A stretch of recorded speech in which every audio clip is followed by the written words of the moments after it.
Hello everyone, मैं हूं आपके साथ डॉक्टर अंकित गोयल। और अगर आज आप ये वीडियो देख रहे हैं तो ऑब्वियसली आप ये जानना चाह रहे हैं कि मिनी रत्न, नवरत्न और महारत्न कंपनीज क्या होती हैं। देखिए, अगर हम इनके ग्रुप की बात करें ना तो सबसे पहले ये समझना होगा, ये सेंट्रल पब्लिक सेक्टर इंटरप्राइज कहलाती हैं। अच्छा, सेंट्रल पब्लिक सेक्टर इंटरप्राइज क्यों कह रहे हैं? क्योंकि गवर्नमेंट का जो स्टेक है ना इन कंपनीज में, वो 50% से ज़्यादा रहता है। So that is the reason ये सेंट्रल पब्लिक सेक्टर इंटरप्राइज कहलाती हैं। अब देखिए, ये स्टेटस क्यों दिया जाता है? ये जो कहा जा रहा है ना, रत्न, मिनी रत्न, नवरत्न या फिर महारत्न, तो ये रत्न का स्टेटस इसलिए दिया जा रहा है क्योंकि इन कंपनीज को कुछ फ्रीडम दी जाती है और कुछ ऑपरेशनल और डिसीजन मेकिंग की फ्रीडम दी जाती है, जिससे बार बार इन्हें गवर्नमेंट का अप्रूवल नहीं लेना पड़ता और बहुत सारा इन्वेस्टमेंट ये खुद कर लेते हैं। तो ये स्टेज बाय स्टेज हैं। तीन तरह की सेंट्रल पब्लिक सेक्टर इंटरप्राइज हैं, जैसे आप देख सकते हो, महारत्न, नवरत्न और मिनी रत्न। और मिनी रत्न में भी दो कैटेगरी हैं, कैटेगरी 1 और कैटेगरी 2।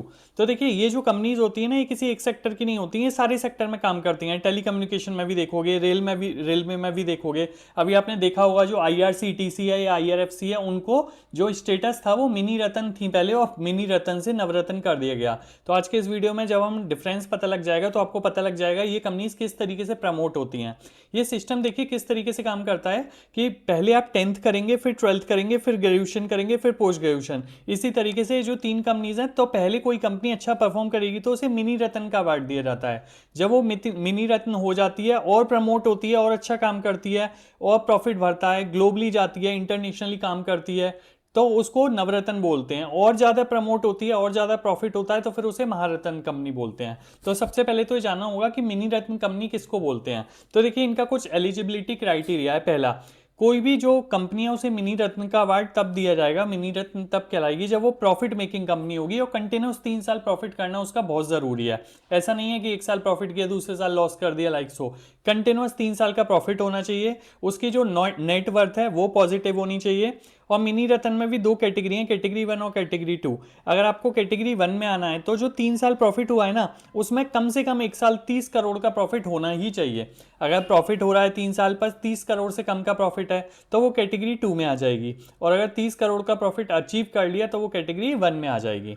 अच्छा, बेनिफिट क्या मिलता है? कैटेगरी 1 वाली कंपनी को ज़्यादा बेनिफिट मिलता है कैटेगरी 2 के कंपैरिजन में। और ये बेनिफिट क्या है?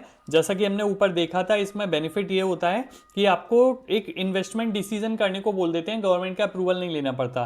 तो ये जो कैटेगरी 1 की कंपनीज है, इनको 500 करोड़ या नेटवर्थ जो भी उनका लोअर है, इतना डिसीजन मेकिंग फ्रीडम होती है कि इतना वो डिसीजन खुद ले सकते हैं, उन्हें गवर्नमेंट का अप्रूवल लेने की जरूरत नहीं है। और अगर आप कैटेगरी 2 में हैं, जहां प्रॉफिट तो हो रहा है 3 साल पर 30 करोड़ नहीं पहुंचा है, तो उन कंपनी को थोड़ा कम फ्रीडम मिलती है। वो केवल 300 करोड़ या अपनी नेटवर्थ का 50% जो भी कम है, इतना डिसीजन वो खुद ले सकते हैं।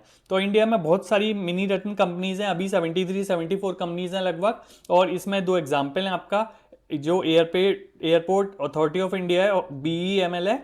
ये दोनों ही कंपनीज, बहुत सारे नाम है, आप सर्च भी करेंगे तो 74 की लिस्ट मिल जाएगी। ये कंपनीज मिनी रत्न कंपनीज हैं। अच्छा, मिनी रत्न कंपनीज का कंट्रीब्यूशन बहुत होता है, not only India, global presence भी होते हैं। और बहुत सारी कंपनीज हैं मिनी रत्न, नवरत्न, महारत्न, हर तरीके से बेनिफिट देती हैं हमारी नेशन को। तो जब भी कोई कंपनी मिनी रत्न का स्टेटस अचीव कर लेगी, फिर वो और ग्रो करेगी, तब उसको नवरत्न का स्टेटस मिलता है। अच्छा, नवरत्न कंपनीज क्या होती हैं? नवरत्न कंपनीज वो कंपनीज हैं जो मिनी रत्न तो होंगी होंगी, उसके बाद कुछ और पॉजिटिव किया है। अब वो पॉजिटिव में एलिजिबिलिटी क्राइटेरिया देखते हैं, तो पहले तो लिख ही रहा है, must have mini Ratna category 1 status, category 1 का स्टेटस अचीव किया हो। जैसे अगर आपको 12th करनी है तो ऐसा नहीं है 8th के बाद आप सीधे 12th में पहुंच जाएंगे, आपको 10th करनी ही पड़ेगी। इस तरीके से एक मिनी रत्न कैटेगरी 1 में आना ही पड़ेगा, तब जाके आप प्रमोट होकर नवरत्न कहलाएंगे। तो उसके बाद और क्या काम करना है?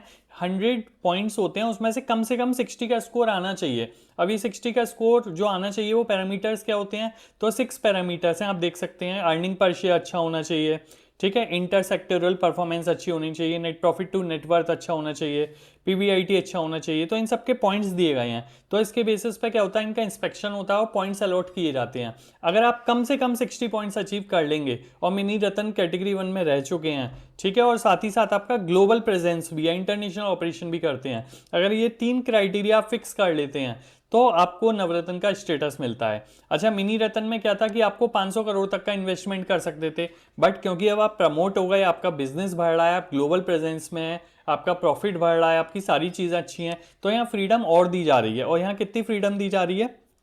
तो यहाँ पे क्या पावर ग्रांट की जा रही है कि आप 1000 करोड़ या आपका नेटवर्थ का 15% जो भी लोअर है आप उतना डिसीजन खुद ले सकते हैं, आपको गवर्नमेंट का बार बार अप्रूवल नहीं लेना पड़ेगा, और ग्रेटर डिसीजन मेकिंग भी मिलती है, ग्रेटर फ्रीडम भी मिल रही है। तो इंडिया में अभी करीबन 26 कंपनीज हैं जो नवरत्न का स्टेटस मिल चुका है, और जिसमें HAL जो कंपनी है डिफेंस की, या BEL ये डिफेंस सेक्टर में काफ़ी अच्छा काम कर रही हैं। तो इन दोनों सेक्टर में इन कंपनीज को नवरत्न का अवार्ड है। इसके अलावा 26 की लिस्ट है, और अभी मैंने आपको स्टेटस भी अपडेट किया था कि IRCTC और IRFC उन दोनों को भी नवरत्न का स्टेटस अवार्ड कर दिया गया। तो आपने देखा होगा मिनी रत्न कंपनीज वो कंपनीज थी जो प्रॉफिट तो अर्न कर रही थी, 30 करोड़ का भी प्रॉफिट अर्न कर रही थी, उनको बेनिफिट दिए जा रहे थे। और जब उसके अलावा और भी कई चीज़ों में अच्छा परफॉर्म करती हैं कंपनीज, तो उसके अकॉर्डिंग उन्हें नवरत्न स्टेटस दे दिया जाता है। अब जो कोई कंपनी नवरत्न हो जाती है तो उसके बाद उसे महारत्न का स्टेटस दिया जाता है। अब महारत्न बनने के लिए उसे काफ़ी मेहनत करनी पड़ती है। तो सबसे पहले तो क्राइटेरिया यही है कि वो नवरत्न कंपनी होनी चाहिए। जैसे हमने डिस्कस किया था 10th के बाद 12th करोगे, 12th के बाद ग्रेजुएशन, तो पहले एक कंपनी को मिनी रत्न कैटेगरी 1 में आना पड़ेगा, उसके बाद वो नवरत्न बनेगी, उसके बाद और अच्छा प्रोग्रेस करेगी और अच्छा बिजनेस देगी, टर्नओवर बढ़ेगा, नेटवर्थ बढ़ेगी, तब वो महारत्न कंपनी कहलाएगी। तो इसके लिए एलिजिबिलिटी क्राइटेरिया ये है कि देखिए पहले तो टर्नओवर जो एनुअल टर्नओवर है वो 25,000 करोड़ से ज़्यादा का हो जाना चाहिए लास्ट 3 ईयर्स में, तो अब आप समझ सकते हैं बड़ी कंपनीज हैं। इसके बाद जो नेटवर्थ है वो भी 15,000 करोड़ से ज़्यादा की होनी चाहिए लास्ट 3 ईयर्स में, ये एवरेज की बात हो रही है, 3 साल का एवरेज देखा जाएगा। और जो नेट प्रॉफिट है वो आप देखेंगे, जहां मिनी रत्न में केवल 30 करोड़ था, वहां यहां कहा गया है कि अगर आपको महारत्न कंपनी बननी है तो उसके लिए कम से कम 5,000 करोड़ का एवरेज प्रॉफिट होना चाहिए लास्ट 3 ईयर्स में, और ग्लोबल प्रेजेंस होनी चाहिए, और आपका मार्केट जो है, मार्केट शेयर है जो आपका शेयर, वो मार्केट में लिस्टेड भी होना चाहिए इंडियन स्टॉक एक्सचेंज में। तो ऐसा नहीं है, मिनी रत्न वाली भी बहुत सारी कंपनीज लिस्टेड है, नवरत्न वाली भी है, पर महारत्न के लिए तो ये कहा ही गया है कि स्टॉक जब तक लिस्टेड नहीं होगा तब तक महारत्न का उसको स्टेटस नहीं मिलेगा।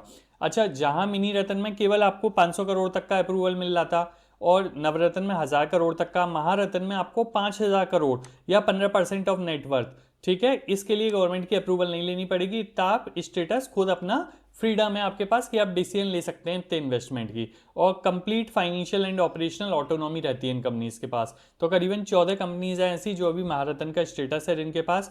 NTPC आपने नाम सुना होगा, ONGC, IOCL, काफ़ी बड़ी कंपनीज है ये, और ये सारी कंपनीज को महारत्न का स्टेटस मिला हुआ है। तो अब आप ये समझ पा रहे होंगे कि कौन सी कंपनीज नवरत्न, महारत्न या मिनी रत्न कहलाती है, उनको क्या बेनिफिट मिलते हैं।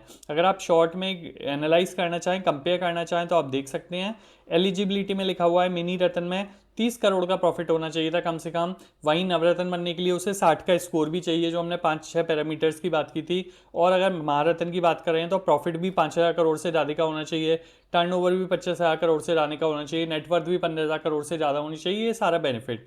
तो ऑटोनॉमी में मिनी रत्न में लिमिटेड ऑटोनॉमी थी, डिसीजन लेने में नवरत्न में थोड़ी सी ज़्यादा ऑटोनॉमी मिल गई, और महारत्न में बहुत ऑटोनॉमी मिलती है। और कितना ऑटोनॉमी मिलती है, तो ये पहला पॉइंट लिखा हुआ है जो फाइनेंशियल पावर, इनके पास 500 करोड़ तक, इनके पास 1,000 करोड़ और 5,000 करोड़ तक की ऑटोनॉमी मिलती है। तो वीडियो अच्छा लगा हो तो आप हमारे चैनल को सब्सक्राइब कर सकते हैं, और ऐसे इंटरेस्टिंग वीडियो देखने के लिए हमारे चैनल अंकित फाइनेंस क्लब को एक्सप्लोर कर सकते हैं, काफ़ी वीडियोज़ अवेलेबल हैं। Thank you.